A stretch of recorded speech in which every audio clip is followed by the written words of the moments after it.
Vamos começar, então, com a leitura do nosso texto. Nosso texto de hoje é João, capítulo de número 9, do verso 1 até o verso de número 41. Eu vou fazer a leitura do texto e depois a gente destaca a estrutura e alguns princípios também. Então, diz assim o texto bíblico. Enquanto Jesus caminhava, viu um homem cego de nascença. E os seus discípulos perguntaram: Mestre, quem pecou para que este homem nascesse cego? Ele ou os pais dele? Jesus respondeu: Nem ele pecou, nem os pais dele. Mas isso aconteceu para que nele se manifestem as obras de Deus. É necessário que façamos as obras daquele que me enviou enquanto é dia. A noite vem quando ninguém pode trabalhar. Enquanto estou no mundo, sou a luz do mundo. Depois de dizer isso, Jesus cuspiu na terra, fez lama com a saliva e com a lama untou os olhos do cego. Então disse ao cego: Vá lavar-se no tanque de Siloé. Siloé quer dizer enviado. O cego foi, lavou-se e voltou vendo. Então, os vizinhos e os que antes o conheciam de vista como um mendigo perguntavam: Não é este o que ficava sentado pedindo esmolas? Uns diziam: É ele. Outros: Não, mas se parece com ele. O homem dizia: Sou eu. Então lhe perguntaram: Como foram abertos seus olhos? Ele respondeu: O homem chamado Jesus fez lama, passou nos meus olhos e disse: Vá ao tanque de Siloé e lave-se. Enquanto fui, lavei-me e estou vendo.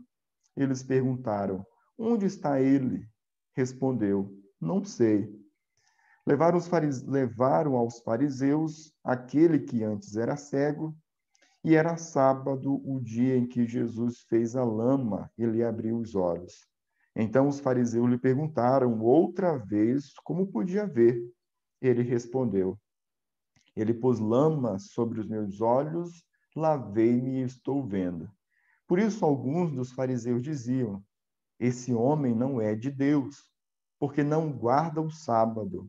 Mas outros diziam: Como pode um homem pecador fazer sinais como estes? E houve divisão entre eles. De novo perguntaram ao cego: O que você diz a respeito dele, uma vez que lhe abriu os olhos? Ele respondeu: É um profeta. Os judeus não acreditaram que ele tinha sido cego e que agora podia ver, enquanto não chamaram os pais dele.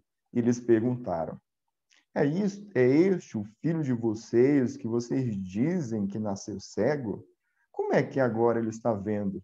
Então os pais responderam: Sabemos que este é nosso filho e que nasceu cego, mas não sabemos como agora está vendo. E também não sabemos quem lhe abriu os olhos. Perguntem a ele, pois já tem idade e poderá falar por si mesmo. Os pais dele disseram isso porque estavam com medo dos judeus, pois estes já tinham combinado que se alguém confessasse que Jesus era o Cristo, seria expulso da sinagoga. Foi por isso que os pais dele disseram: Ele já tem idade e poderá falar por si mesmo. Então chamaram pela segunda vez o homem que tinha sido cego e disseram: Diga a verdade diante de Deus. Nós sabemos que esse homem é pecador. Ele respondeu: Se é pecador, não sei. Uma coisa eu sei: eu era cego e agora vejo. Perguntaram-lhe outra vez: O que ele fez com você? Como lhe abriu os olhos? Ele respondeu: Já lhes disse, mas vocês não ouviram. Por que querem ouvir outra vez? Por acaso vocês também querem se tornar discípulos dele? Então o insultaram e lhe disseram: Discípulo dele é você. Nós somos discípulos de Moisés. Sabemos que Deus falou a Moisés, mas este nem sabemos de onde é. O homem respondeu: É estranho que vocês não saibam de onde ele é, mas ele me abriu os olhos. Sabemos que Deus não atende a pecadores, pelo contrário, se alguém teme a Deus e pratica a sua vontade, a este atende. Desde que o mundo existe, jamais se ouviu que alguém tenha aberto os olhos a um cego de nascença. Se este homem não fosse de Deus, não poderia ter feito nada. Mas eles disseram: Você nasceu cheio de pecado e quer nos ensinar? E o expulsaram. Jesus ouviu que eles tinham expulsado o homem. Ao encontrá-lo, perguntou: Você crê no Filho do Homem? Ele respondeu: Quem é, Senhor, para que eu creia nele? E Jesus lhe disse: Você já o tem visto, e é aquele que está falando com você. Então ele afirmou: Eu creio, Senhor, e o adorou. Jesus continuou: Eu vim a este mundo para juízo, a fim de que os que não veem vejam e os que veem se tornem cegos. Alguns dos fariseus estavam perto dele e perguntaram-lhe: Por acaso também nós somos cegos? Jesus respondeu: Se vocês fossem cegos, não teriam pecado algum, mas porque agora dizem nós vemos, o pecado de vocês permanece. Ok, então esse é o nosso texto. Nós vamos apresentar uma possibilidade de estrutura e, em seguida, a gente vai tentar aqui destacar alguns princípios e vamos fazer uma aplicação com base nesses princípios. Uma possibilidade de organizar o texto é seguir isolar primeiramente o sinal, o milagre, que está no versículo 1 até o versículo de número 12. Do versículo de número 12 em diante, nós temos pelo menos mais duas estruturas. A primeira, o momento em que os líderes começam a fazer a investigação para entender os fatos. Então, no primeiro momento, do versículo 13 ao versículo 17, o homem é levado aos fariseus e começa esse interrogatório. Então, aqui nós temos o primeiro interrogatório, o homem sendo interrogado, do 13 até o verso número 17. No segundo momento, do verso 18 até o verso de número 23, os pais desse homem agora são interrogados. Os fariseus não acreditaram, diz o texto, até o momento em que eles foram e perguntaram para os pais. Depois, novamente, o texto menciona que eles interrogaram o homem que havia sido curado. Isso está a partir do versículo 24 até o verso de número 34. Então, após esse momento, o bloco final do texto vai do versículo 35 até o verso 31, quando Jesus encontra novamente aquele homem e faz a declaração de que do propósito pelo qual ele veio, no versículo de número 39, ele vai afirmar isso: eu vim a este mundo para juízo, a fim de que os que não veem vejam e os que veem se tornem cegos. Então, nós temos aqui, de forma bem organizada e que ilustra também de forma muito direta, o sinal, o milagre e o discurso, e como o discurso desenvolve o sinal. Alguma pergunta em relação a essa divisão? Alguma dificuldade em relação ao texto? Alguma dúvida? Quais são as possibilidades de princípios que a gente pode desenvolver a partir desse texto? Eu já falei sobre isso em um outro momento, mas uma possibilidade de desenvolver ou de elaborar os princípios ou entender a mensagem central do texto é tentar elaborar 3 perguntas básicas. A primeira, quem é Jesus? É uma pergunta. Essa pergunta ela serve sempre que você estiver interpretando um evangelho, seja ele os sinóticos ou não, mas o foco aqui cai sempre na pessoa de Cristo. Então, essa é uma pergunta central. Quem é Jesus? A segunda pergunta, o que ele veio fazer? E a terceira pergunta, qual é a resposta do homem? Então, a ideia é, com base na própria leitura, naquilo que é apresentado, de forma direta ou não, mas encontrar no texto a resposta. Então, o texto fala de forma clara que Jesus é a luz do mundo, que ele é o Filho do Homem. Essa é a mensagem central. O milagre, o sinal, tem como objetivo apontar para Jesus como o Filho do Homem, como a luz do mundo. A segunda pergunta tem como objetivo focar no seu propósito, na sua missão, o que ele veio fazer, segundo o que o texto apresenta, com base no que foi apresentado acerca da sua identidade, do seu caráter, em quem ele é, qual é o que ele veio fazer, qual foi o seu propósito. E aí, de forma clara, o texto apresenta que ele veio abrir os olhos dos cegos para que possam conhecê-lo como o Filho do Homem. Isso aconteceu tanto por meio do milagre, quanto também, em um segundo momento, de maneira espiritual. Ele veio tornar manifesta as obras de Deus, quando os discípulos perguntam por que aquele homem havia nascido cego, se aquilo era culpa dele ou dos pais. Jesus diz que não, que ele veio para manifestar as obras de Deus. Mas isso acontece por meio do milagre que Jesus realizou. E aí, por fim, a declaração principal é a declaração que ele veio para juízo. Então, a obra que ele realiza no homem, devolvendo, ou melhor, dando a visão ao homem, é uma obra que aponta para o seu propósito, que é trazer juízo. E esse juízo pode ser visto pelo fato de que aqueles que não têm visão passariam a ter, mas aqueles que têm se tornam cegos. E isso fica muito claro na pergunta final dos líderes, dos fariseus, quando eles, diante do discurso de Jesus, da conversa de Jesus com um homem que era cego, o homem curado, eles então perguntam se eles realmente eram cegos ou não. E aí Jesus aplica esse ensino.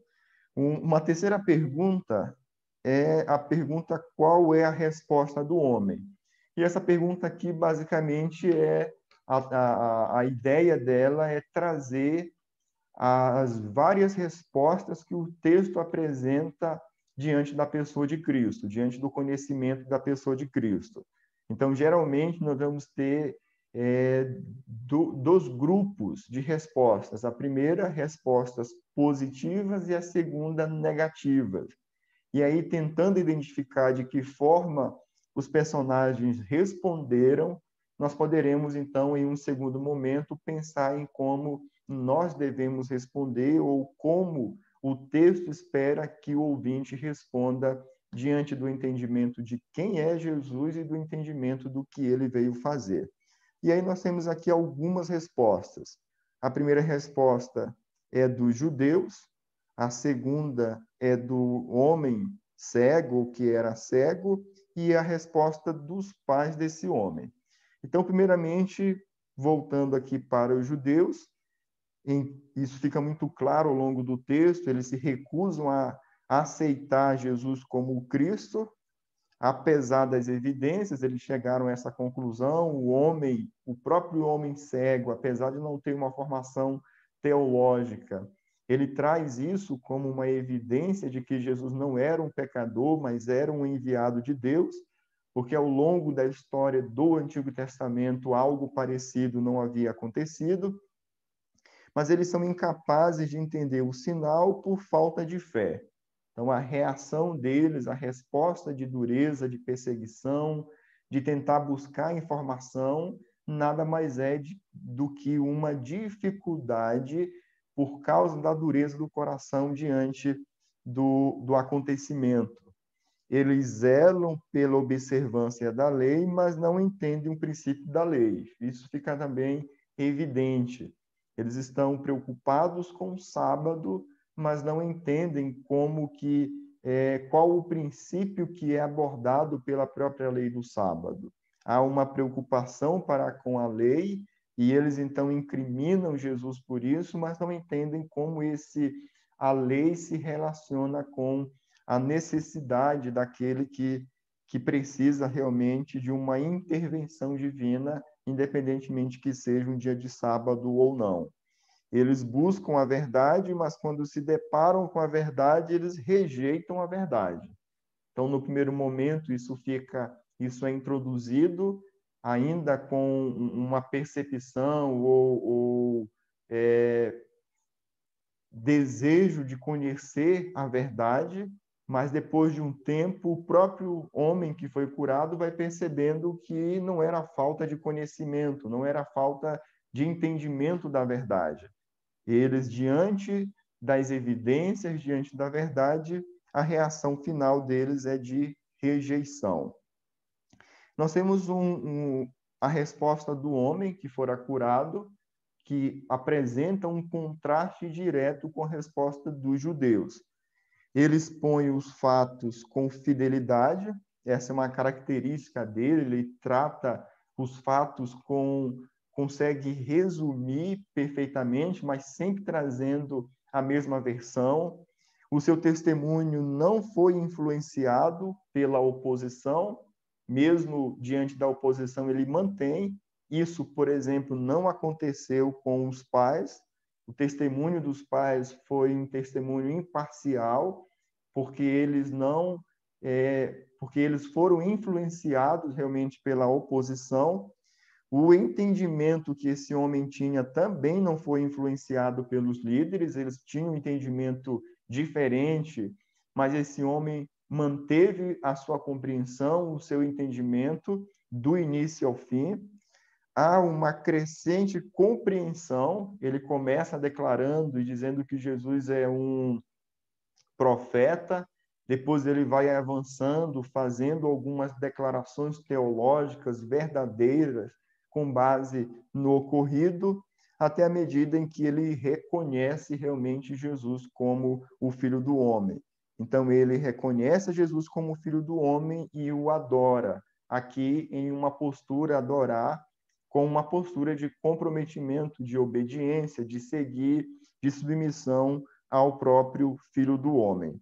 E aí nós temos a resposta também dos pais desse homem, que reage com imparcialidade, e a questão principal que João destaca era o medo que eles tinham acerca dos judeus. Então, o testemunho dos pais foi um testemunho modificado, corrompido por causa do próprio medo das autoridades. Então, essa é uma forma tanto da gente entender a mensagem central do texto bíblico, você elaborar as 3 perguntas: quem é Jesus, o que ele veio fazer e qual a resposta do homem, e com base nessas perguntas você tentar encontrar no texto a resposta.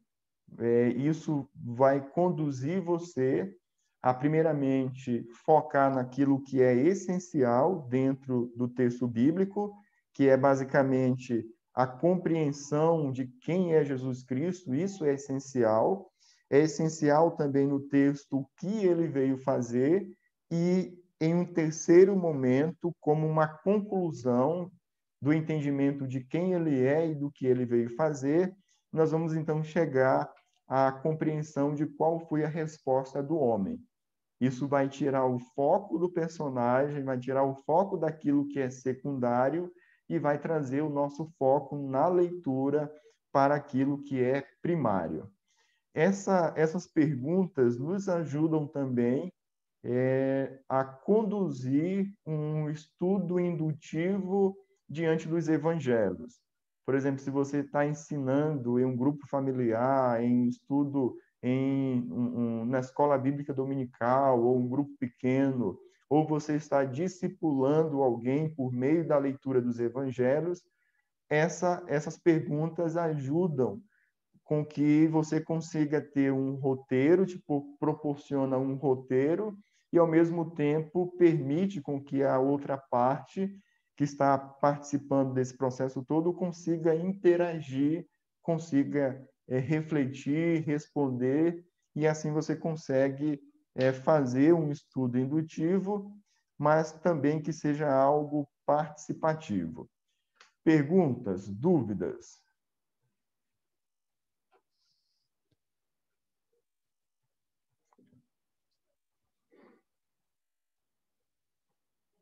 Eu gostaria de destacar, fique à vontade. Sim, Está sendo gravado, não está, Aldo? está sendo gravado. E minha internet está péssima, já caiu 2 vezes. Não sei se você já notou aí, né?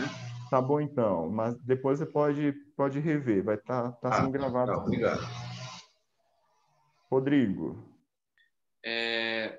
No caso da divisão do texto e a listagem de princípios, nós podemos também fazer por aquele mesmo modo que a gente já está acostumado, né? Pegar um trecho, colocar, entre aspas, a epígrafe do texto, nomeado, tirado de dentro do próprio texto, e os princípios listando dentro do próprio texto também, não necessariamente tendo que fazer essa divisão que o senhor fez, correto? exatamente, perfeito. Então, Ok. o que eu estou trazendo hoje é algo mais para como mais uma possibilidade. E uma coisa não anula a outra. Na Certo. verdade, mesmo fazendo a estrutura, reconhecendo onde começa, onde termina, elaborando aquela frase, aquela epígrafe, ainda assim, na hora de ensinar, você pode também estar usando esse recurso, elaborando essas perguntas para poder conduzir de forma mais simples. Quando a exposição de João é um desafio para quem pretende expor ou pregar no livro de João, porque os discursos são longos. Então, o pregador, o professor, ele precisa sintetizar ou usar alguns recursos para trazer um resumo e apresentar aquilo que é central, para que não se torne realmente algo muito cansativo, devido ao fato de você não poder dividir o texto em porções menores, como, por exemplo, um texto discursivo lá das cartas, como nós estamos acostumados, né? Então, seria realmente mais uma possibilidade, mas aquela forma de abordagem continua. A ideia é simplesmente trazer mais uma possibilidade mesmo.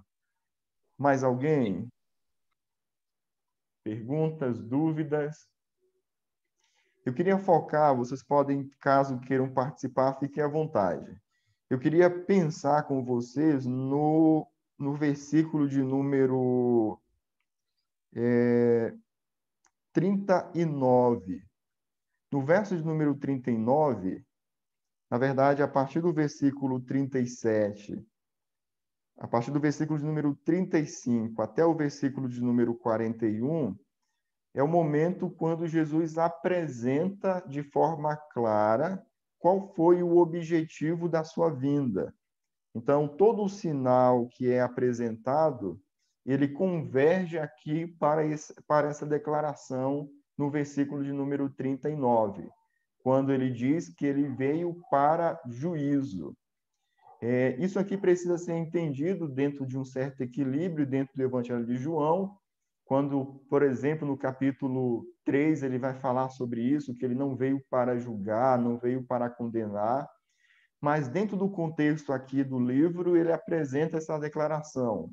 O fato do objetivo dele dele trazer como objetivo ou que a sua missão é juízo, e aí ele apresenta de que forma é que esse juízo acontece. Então eu queria pensar com vocês acerca disso. Como é que Deus apresenta ou como Deus manifesta o seu juízo segundo o texto e como isso se aplica aos nossos dias. Eu queria ouvir um pouquinho você de forma breve e daqui a pouco fazer uma aplicação desse princípio. Mas o que eu queria que você respondesse é o seguinte: de que forma esse versículo pode ser entendido nos nossos dias? Isso é válido? Não é válido?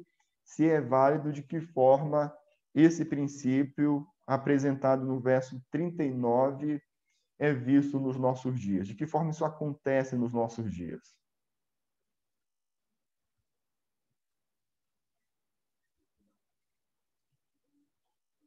Todo mundo aqui é muito educado, então a gente vai escolher aqui alguns nomes para que vocês possam participar. Dorilene.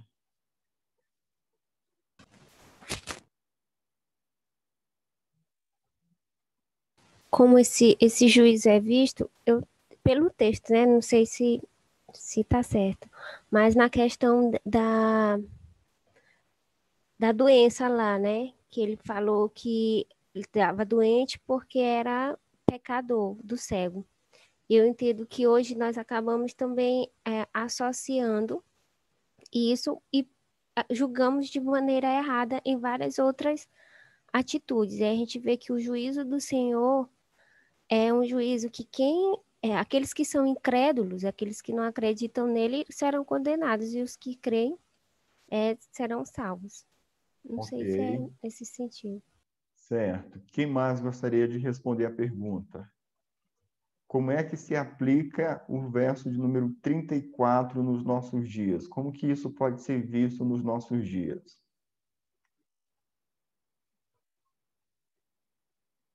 Seria correto afirmar, dentro da mesma pergunta, que essa missão de Cristo, dele ter vindo para juízo, isso se refere à primeira parte somente?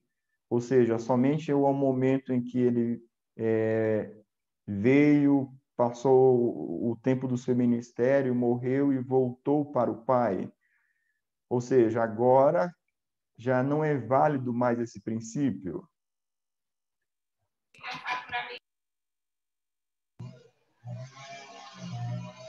Posso falar um pouquinho? Pode. Por favor, João. Estou vendo barulho aí, estão cortando a grama aqui perto da minha casa, moço. Mas eu vejo assim, Aldo, quando ele diz aqui no verso, né? Eu vim a este mundo para juízo, né?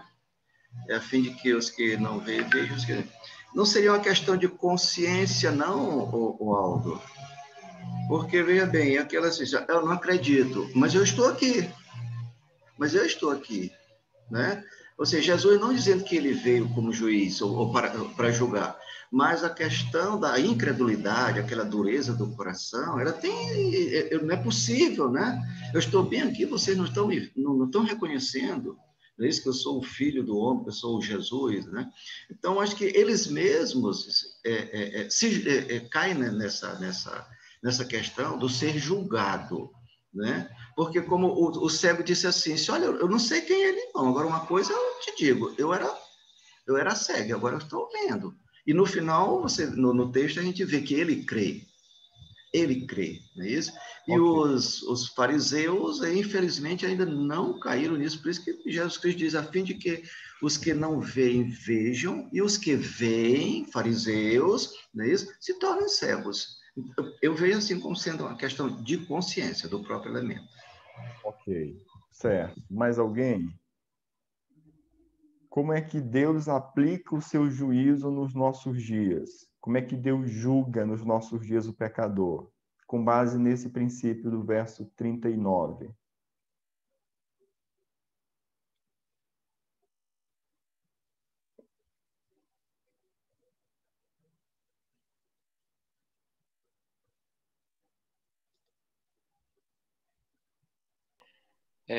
Aldo, você poderia repetir essa última parte? Você falou como é que Deus julga neste momento? Seria mais ou menos isso? Perfeito, exatamente. Com base no princípio que é estabelecido no verso 39.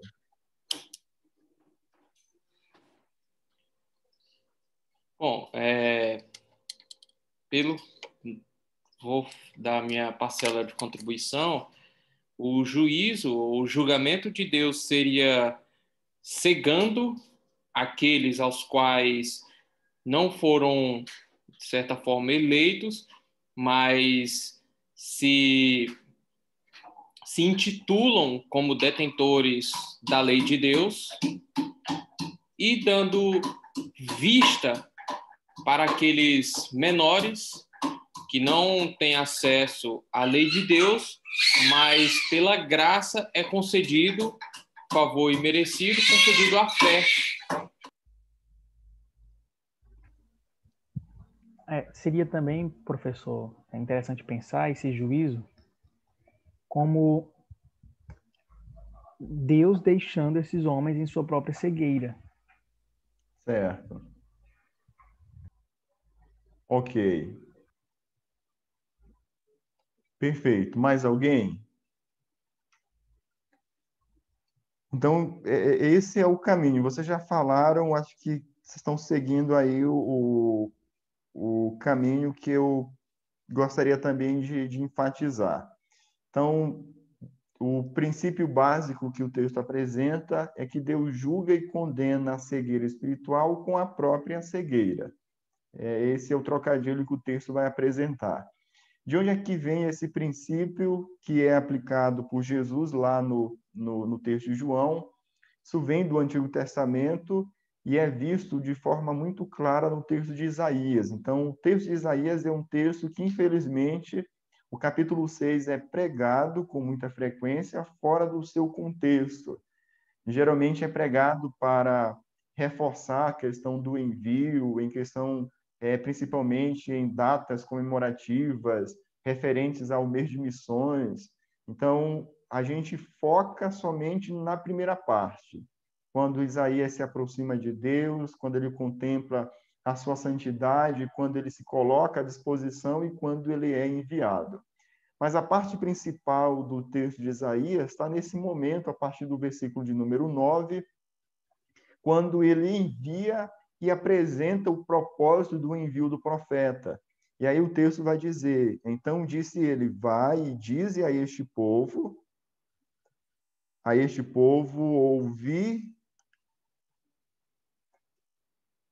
ouvi e não entendais, vede, mas não percebais. Torna insensível o coração deste povo, endurece-lhes os ouvidos e fecha-lhes os olhos, para que não venha ele a ver com os olhos e a ouvir com os ouvidos e a entender com o coração e se converta e seja salvo. Aqui está o propósito do envio de Isaías. Qual é o contexto em que Isaías está sendo enviado? É um contexto de idolatria, onde Deus já havia enviado vários servos, vários profetas, para exortar o povo, para mostrar o pecado do povo. Deus já havia dado inúmeras oportunidades, já havia advertido o povo de várias formas e várias maneiras, e ainda assim o povo continuava na prática do pecado. O contexto aqui é principalmente um contexto de idolatria. E aí, então, no envio, Deus apresenta o que iria acontecer. Ele precisaria falar, ele precisaria ministrar a palavra de Deus, mas essa palavra ela não teria um efeito de quebrantar o coração do povo. Muito pelo contrário, teria um efeito de endurecimento, de fazer com que o povo, mesmo vendo tudo que Deus iria fazer e mesmo ouvindo tudo que Deus estava fazendo, através dos ensinamentos do profeta, ainda assim eles teriam um coração endurecido e não iriam entender além da questão física. É isso que Jesus está usando, é esse mesmo padrão que Jesus está usando lá no texto de João. Esse mesmo princípio ele é visto ao longo de todo o Antigo Testamento, como, por exemplo, no Salmo 115, onde o texto vai descrever as características dos ídolos. Prata e ouro são os ídolos deles, obra das mãos de homens. Tem boca e não falam, tem olhos e não veem, tem ouvidos e não ouvem, tem nariz e não cheiram, suas mãos não apalpam, seus pés não andam, som nenhum lhe sai da garganta. E aí vem o versículo de número 8, trazendo o juízo de Deus sobre aqueles que praticam esse pecado da idolatria. Tornem-se semelhantes a eles os que os fazem e quantos neles confiam. É o mesmo princípio que está sendo estabelecido aqui por Isaías. O princípio de que nós nos tornamos semelhantes ao que adoramos, seja para a ruína ou seja para a edificação. Ou seja, o fato de que a idolatria, como era o pecado principal, o autor compara agora aqueles que estão seguindo outros deuses com os próprios ídolos. A forma de Deus julgar era fazer com que eles tivessem mais do que eles queriam. Então, eles estavam abandonando a Deus por causa dos ídolos, e a forma de Deus, então, julgar o pecado é dando mais idolatria, é permitindo com que eles possam se envolver ainda mais na prática do próprio pecado. E a consequência final disso é que eles se tornam tão semelhantes ao próprio ídolo. O mesmo princípio acontece no texto de João, quando Deus julga a cegueira espiritual com a própria cegueira espiritual. Professor, Sim. isso é semelhante também ao que Paulo fala em Romanos capítulo 1, que Deus entrega aqueles homens às suas próprias paixões. Exatamente. É muito semelhante o mesmo princípio aqui. É o mesmo princípio. Então, qual o princípio lá de Romanos? Deus se revela, Deus se dá a conhecer, e eles trocam a revelação, o conhecimento de Deus pela idolatria e pela imoralidade. E aí, então, a forma de Deus julgar aquela nação é dando aquilo que eles queriam. E eles, então, começam a praticar coisas absurdas, usando o dom de Deus, que era a própria questão sexual, a sexualidade, como uma idolatria, como uma forma de pecado. Mas esse é um padrão que é estabelecido, então, no Antigo Testamento. Jesus está apresentando esse padrão agora na fala lá, ilustrando isso com um milagre, com um sinal, mas é algo que é visto ainda nos nossos dias. A grande questão que a gente precisa entender ou ter sabedoria é em que momento isso se aplica, de que forma isso pode ser ensinado nos nossos dias. Então, a gente precisa ter muito cuidado na hora de apresentar essa verdade, para que seja uma verdade que tenha equilíbrio. Porque se nós simplesmente olharmos para o texto e conseguirmos entender somente essa verdade, talvez a dosagem no momento da aplicação, talvez ela não seja adequada. Nós vamos ter outras referências, por exemplo, o livro de Jonas. O texto, o princípio que vai predominar no livro de Jonas é que a misericórdia ela prevalece ao juízo, ela tem uma precedência. Mas o texto de João mesmo, capítulo 3, quando Jesus diz que não veio para julgar, não veio para condenar, mas ele veio para salvar. Mas a gente não pode também desconsiderar que isso ainda hoje está acontecendo nos nossos dias. Ou seja, ainda hoje, Deus está julgando, está manifestando a sua ira, Deus está trazendo juízo sobre o pecador, e, diferentemente do que muitos pensam, onde alguns acreditam da seguinte forma: bom, se eu estou sendo bem-sucedido no meu trabalho, é porque o meu trabalho, ele de fato é uma bênção. Se eu estou sendo bem-sucedido nessa ou naquela área, é porque isso é uma evidência de que Deus está me abençoando. Então, quando a gente pensa, por exemplo, na questão da riqueza, Tiago vai falar sobre isso também. Ele vai comparar os pecadores que estão enriquecendo de forma ilícita, pecaminosa, como bois que estão sendo alimentados e preparados para o matadouro. Ou seja, quando a gente pensa, por exemplo, na questão da riqueza em si, a riqueza ela pode ser tanto um sinal da bênção de Deus, a questão da abundância, do suprimento, mas a própria riqueza também pode ser um sinal do juízo de Deus sobre a pessoa. Em que casos isso pode acontecer? Quando a riqueza é o motivo pelo qual a pessoa abandona o Senhor.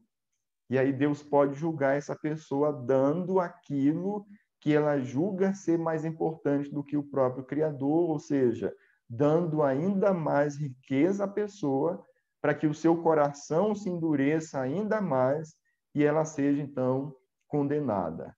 O mesmo princípio pode ser aplicado em várias áreas da nossa vida.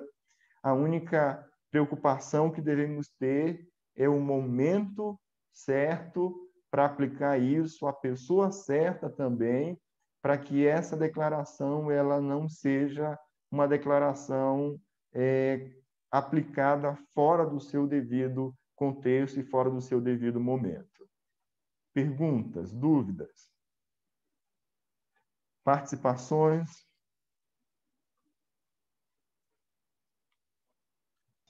Aldo, eu acho que no caso de riqueza aí que você falou, né? Acho que a má mordomia, né? A má mordomia, então, acho que pode provocar exatamente uma série de julgamentos também, né? Sim. Exato.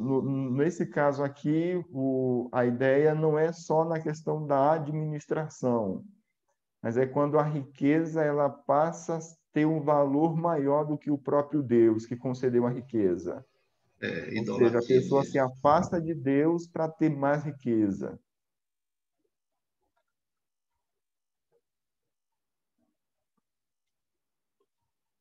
Mais alguém? Perguntas, participações?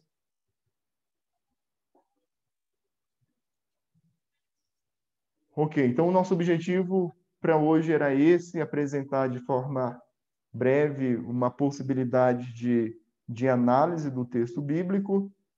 Você pode fazer isso elaborando essas perguntas, e o objetivo também era trazer uma aplicação sobre a ira de Deus, sobre como Deus manifesta o seu juízo ainda nos nossos dias.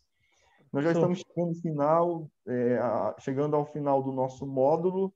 Na próxima semana será a nossa última aula, e na última semana do dia, só verificar aqui a data, do dia 21 ao dia 25, vai ser a semana destinada para recuperação, reposição de notas, e nós não teremos, então, aula. Alguém está com dificuldade nas atividades? Alguém está atrasado aí no cronograma? Alguém teve alguma dificuldade no percurso do curso? Ninguém, Eu né? atrasei a atividade passada. Ok.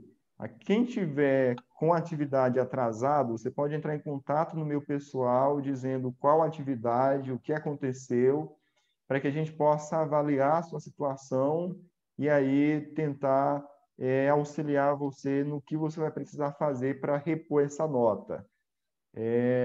Caso você não tenha alcançado a nota final para aprovação, eu devo entrar em contato com você na última semana, ou melhor, na semana que vem, a partir de quinta-feira, a gente já deve estar finalizando essa parte de notas. Então, caso você não tenha alcançado a nota para ser aprovado no módulo, devo entrar em contato, sugerindo para você alguma atividade para que você consiga, assim, repor a nota. Tá bom? Então, se você teve alguma dificuldade ao longo do curso, alguma atividade que você não conseguiu, entre em contato essa semana ainda, para que a gente consiga avaliar a sua situação e, assim, resolver tudo isso antes da última semana. Alguma dúvida?